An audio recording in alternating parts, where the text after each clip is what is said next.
now until Christmas time, the Gospel readings are different from one jurisdiction to another. Today we have this Gospel reading of the raising of the widow of Nain's son. Why doesn't God do that all the time? Why doesn't he have pity on widows? Why doesn't he raise the dead all the time?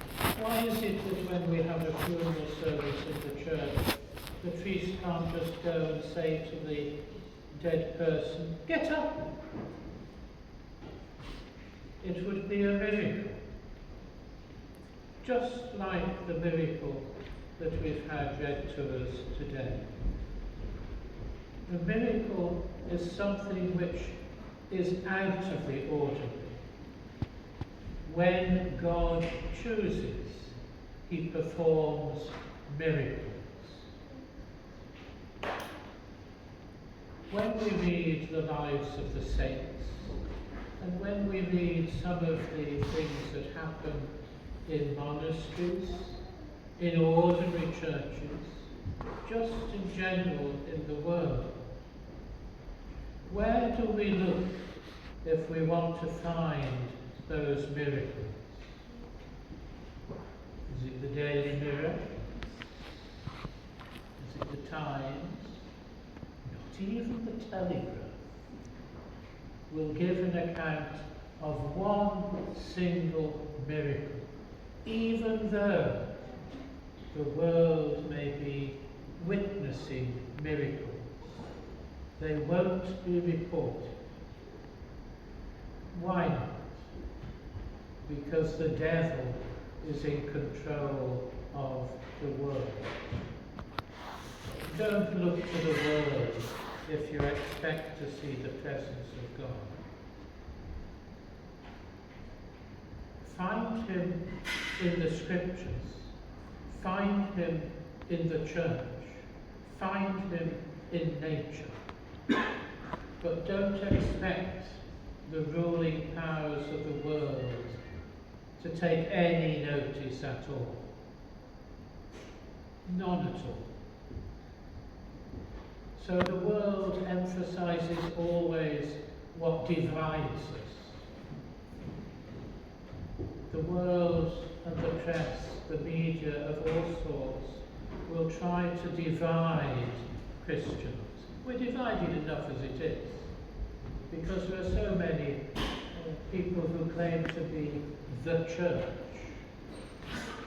and they bear no relationship to the church. Up the road there is one of these evangelical churches.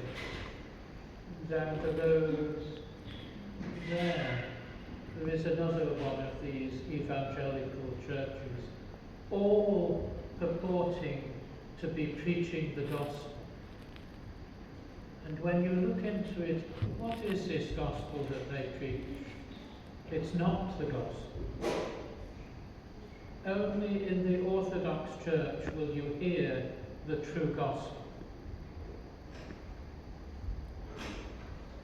It's not a gospel of pray to God and you'll get everything. It's not a gospel of accumulate all the riches and God will bless them. It's not a gospel of be good now. It's not a gospel of be good now because soon it'll all be over. It's the gospel which preaches the resurrection from the dead.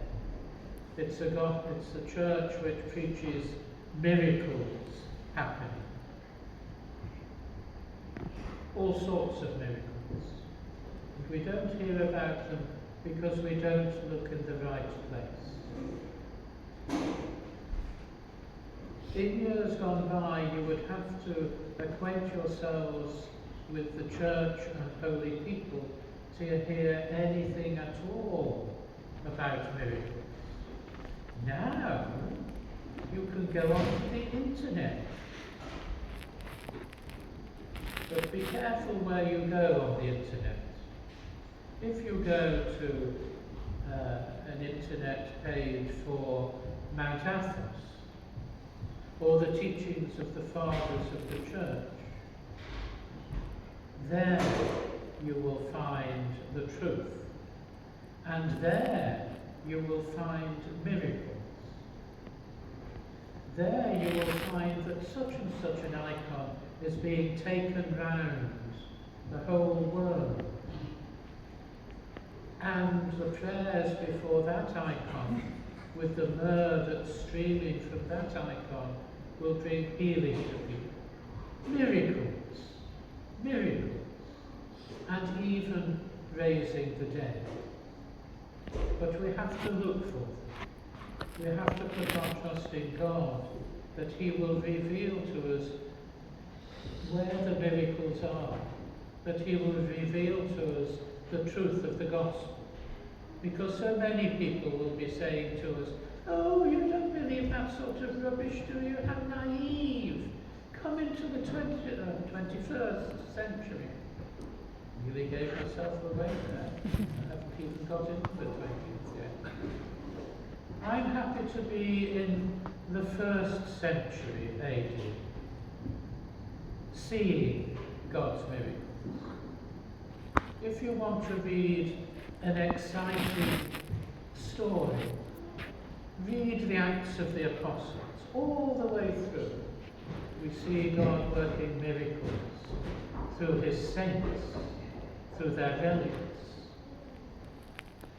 And just because He decided He would do it. Jesus, seeing this death procession, felt compassion, and therefore He, of His own goodwill, raised this dead man.